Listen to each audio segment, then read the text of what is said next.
প্রণাম মহারাজ।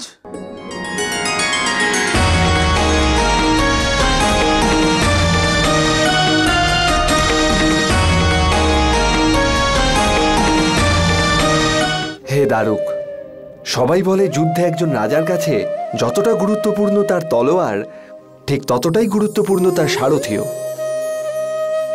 আমার সৌভাগ্য যে আমার সব কঠিন সময়ে আপনি আমার সারথি ছিলেন, তা সে যুদ্ধই হোক বা শান্তির জন্য দেশের বিভিন্ন কোণায় গিয়ে প্রজাদের অবস্থা জানার জন্যই হোক। সৌভাগ্য তো আমার দ্বারকা অধিপতি যে আমি আপনার সেবা করার সুযোগ পেয়েছি। আজ আমার পুনরায় আপনার সাহায্যের প্রয়োজন। হতে পারে আমার জীবনের সবথেকে গুরুত্বপূর্ণ যাত্রায় আপনাকেই আমার সারথি হতে হবে। আদেশ করুন ভগবান। হে দারুক, আপনি আমায় কুন্দিনপুর নিয়ে চলুন। রাজকুমারী রুক্মিণীকে দ্বারকার রানী বানানোর জন্য আমি ওনাকে এখানে নিয়ে আসতে চাই। আপনার আদেশ অবশ্যই পূর্ণ হবে মহারাজ। একটা কথা কিন্তু অবশ্যই মনে রাখবেন, এই বিষয়ে যেন কেউ কিছু না জানতে পারে, এমনকি দাদার কানেও যেন না পৌঁছয়। আপনি যাত্রার বন্দোবস্ত করুন। যথাজ্ঞা মহারাজ।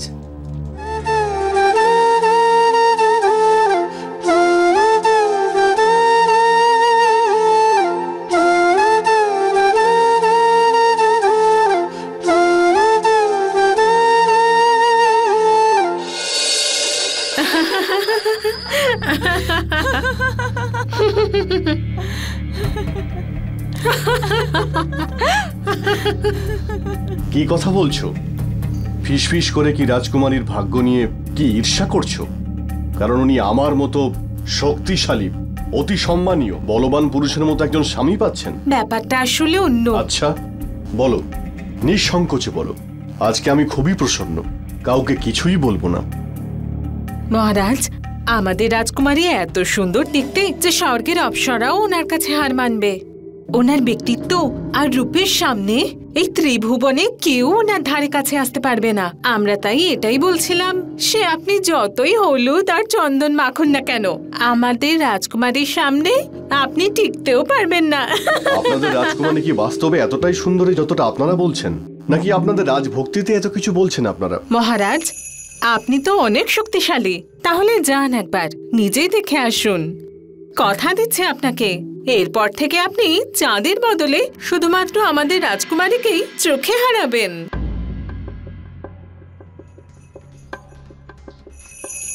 যদি এটা সত্য হয় তাহলে কাল পর্যন্ত কি করে অপেক্ষা করব রুক্মিণীর জন্য?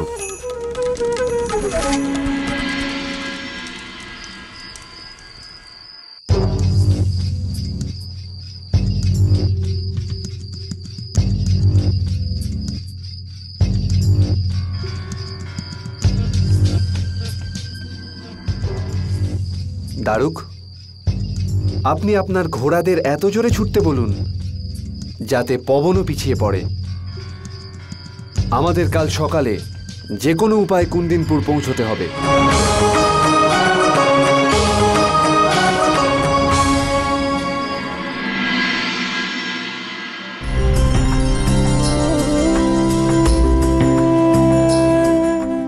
রাজকুমারী, যে কৃষ্ণকে আপনি চোখেও দেখেননি, তার উপরে এত ভরসা করে কেন বসে আছেন? যদি উনি না আসেন তো? বিশাখা, তুমি ভগবানের পুজো করো?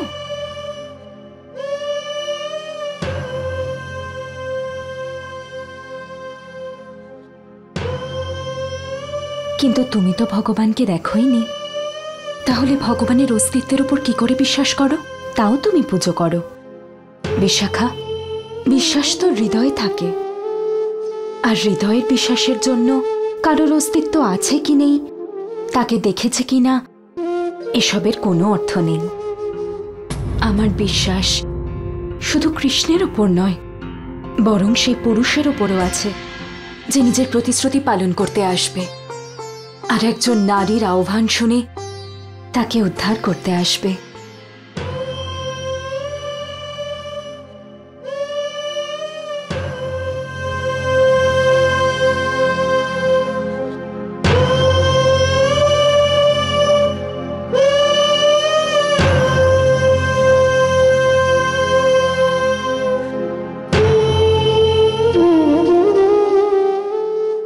দেবেন। তুমি দেখো বিশাখা, কুন্দনপুরে প্রবেশ করা মাত্রই উনি আমাকে সংবাদ পাঠাবেন, আর আমি বুঝতে পারবো যে আমার ময়ূর পঙ্খধারী আমার কাছে আসছে।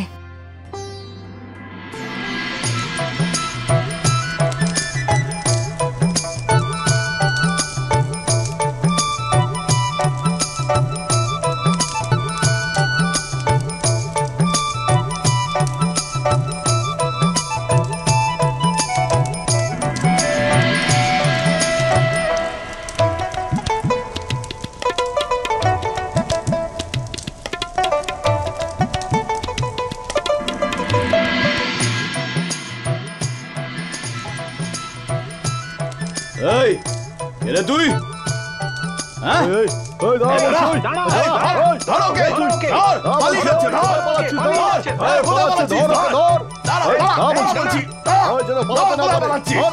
ধর ভালো করে যেন পালাতে না পারে। এই কোলাহল কিসের? চোর পালিয়ে যাচ্ছে, আরে ওকে শক্ত করে ধর, পালিয়ে যেন না যেতে পারে। এসব কি হচ্ছে? মহারাজ, রাজকুমারী রুক্মিণীর কক্ষের বাইরে অজানা কাউকে দেখা গেছে, তাকে ধরারই চেষ্টা করা হচ্ছে।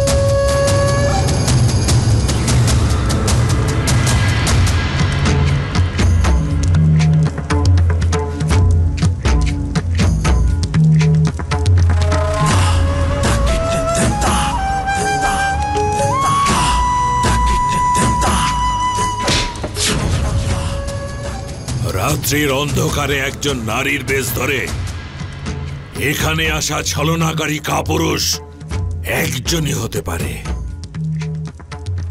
ওহে কৃষ্ণ, তুই এখানে এসে তোর মৃত্যুকেই আমন্ত্রণ করেছিস।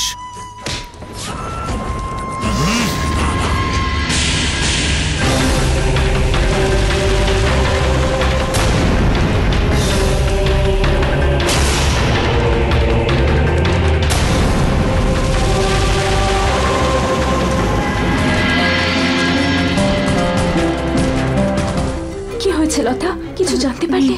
কে ছিল ওখানে? চিন্তা করবেন না রাজকুমারী, উনি শিশুপাল ছিলেন।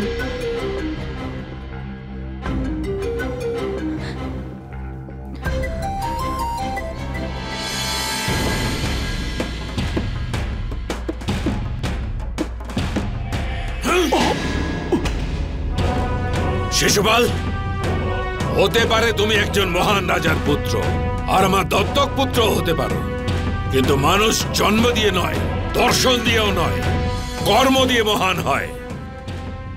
আজ তুমি এটা প্রমাণ করে দিয়েছ যে একজন যোগ্য রাজা হওয়ার যোগ্যতাই তোমার নেই। এটা তো ভাগ্য ভালো যে আমি ঠিক সময় পৌঁছে গেছি, অন্যথা সবাই জানলে আমাদের সবার মাথা লজ্জায় নত হয়ে যেত। স্মরণ রেখো শিশুপাল, এরকম আর যেন না ঘটে। আমি ক্ষমা চাইছি।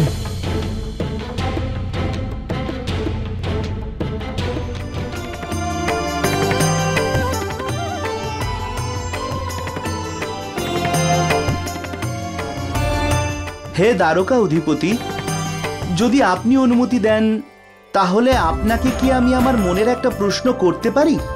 বলুন দাঁড়ো। হে নন্দকিশোর, আপনি রাজকুমারী রুক্মিণীকে তো এর আগে কখনো দেখেননি, আর আপনি তো জানেনই না সে কেমন দেখতে। উনি দ্বারকার সব থেকে ছোট কুলবধূ, আর সে আপনার স্ত্রী হওয়ার যোগ্য কিনা। তবু আপনি আপনার জীবনকে সংকটের মধ্যে ফেলে ওনাকে বিবাহ করতে যাচ্ছেন। হে দাঁড়ো, একজন প্রকৃত পুরুষ সেই যে একজন স্ত্রীর মান সম্মান রক্ষা করতে জানে, যে তাকে নিজের জীবনের থেকেও বেশি প্রাধান্য দেয়। নারীই হলো সৃষ্টির আধার। পুরুষ যতই নিজেকে মহান আর শক্তিশালী ভেবে গর্ববোধ করুক না কেন, কিন্তু দেখাক আমাকে কেউ সংসারের এমন কোনো পুরুষকে যাকে ঈশ্বর গর্ভ ধারণ করার ক্ষমতা দিয়েছেন, যে ক্ষমতা রাখতে পারে এক নতুন জীবনকে নিজের গর্ভে 9 মাস ধরে ধারণ করার। তাহলে দাঁড়ো, আমার কাছে নারী হলো পুরুষদের থেকেও অধিক শক্তিশালী, মহান আর সম্মানের পাত্র। আজ একজন রাজকুমারী নয়, বরং একজন স্ত্রী নিজের সম্মান রক্ষার জন্য আমাকে ডেকেছেন। কিভাবে আমি না গিয়ে থাকতে পারি? এটা শুধু আমারই নয়, সমস্ত পুরুষের কর্তব্য একজন স্ত্রীর সম্মান রক্ষা করা। ভাগ্যবান তো আমি গিরিধর, আপনার সারথি হতে পেরে।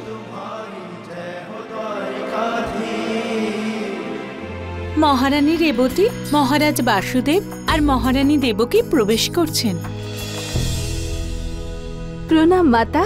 সৌভাগ্যবতী হও। প্রণাম পিতাশ্রী। সৌভাগ্যবতী হও। বসুন। আসুন আসুন।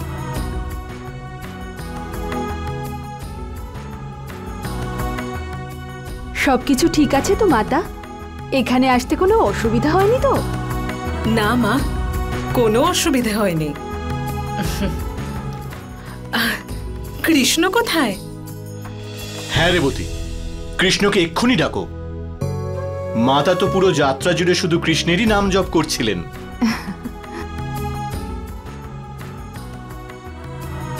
এ তো খুব আশ্চর্যের ব্যাপার। কৃষ্ণ আমাকে স্বাগত জানাতে এলো না। মায়ের জন্য ভালোবাসা ওর মনে কমে গেল নাকি? এরকম কেন বলছেন মাতা? কৃষ্ণ তো শুধু একটা কাজই পারে, সেটা হলো প্রেম। আর সেই কাজ সে কি করে কম করতে পারে মাতা? ও এক্ষুনি চলে আসবে, আপনি ততক্ষণ বিশ্রাম করুন। রেবতী, কৃষ্ণকে বলবে আমি ওর উপর খুব রেগে আছি। দৌড়ে দৌড়ে চলে আসবে ও। এখনই নিয়ে আসছি ওকে।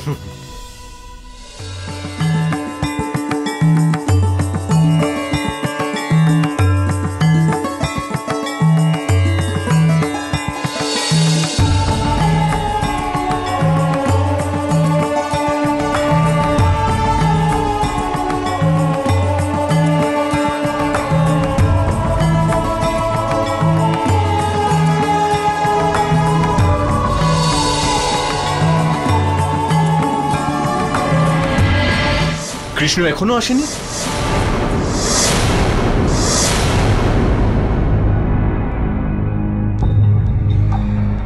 আমি যে ওকে ডাকছি বলেছিলে তো? পুত্র বলরাম, আমাদের ওই দুষ্টু কৃষ্ণ নিজের মাতা দেবকীর সঙ্গে লুকোচুরি খেলছে না তো? নাকি আমাদের দুশ্চিন্তায় ফেলতে চাইছে? কিন্তু পিতাশ্রী, ও কৃষ্ণ তো দ্বারকাতেই নেই।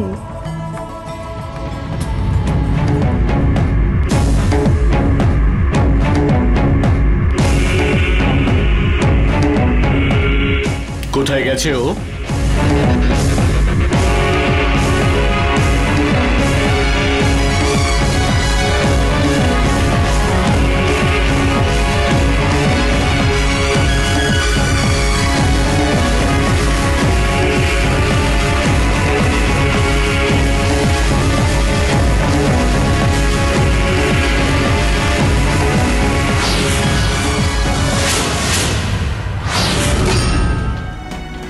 এতে কি লেখা আছে বলরাম?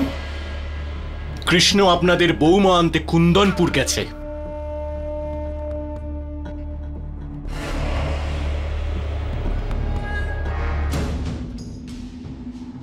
কুন্দনপুর?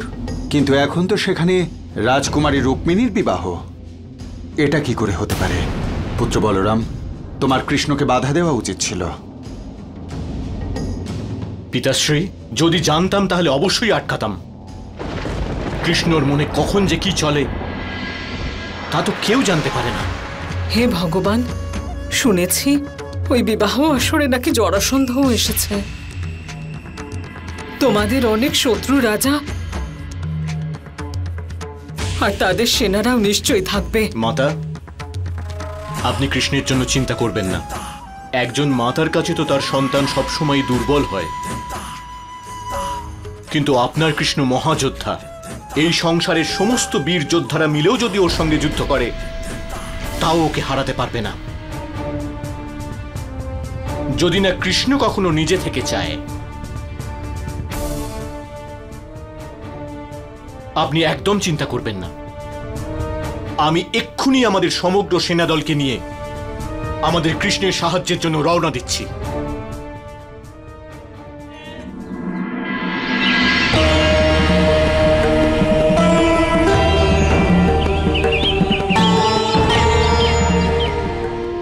দাঁড়ো, কি হলো? রথ এখানে কেন দাঁড় করালে? ক্ষমা করবেন মহারাজ, এখান থেকে কুন্দনপুরের সীমানা শুরু হচ্ছে। সৈন্য ছাড়া সীমানা অতিক্রম করা উচিত হবে না। দাঁড়ো, আমরা ভালোবাসার যুদ্ধ লড়তে যাচ্ছি। যেখানে আমাদের ভালোবাসারই কোনো সীমা নেই, তো কোনো রাজ্যের সীমা আমাদের কিভাবে আটকাবে?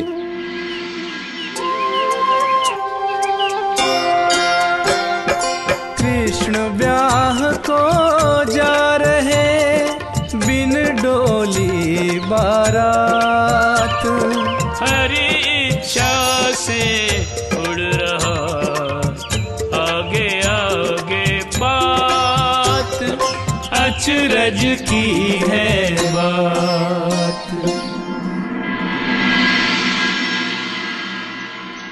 जी महाराज। দাঁড়ো, এবার চলো। রুক্মিণী আমাদের প্রতীক্ষায় আছে। আজ্ঞে মহারাজ।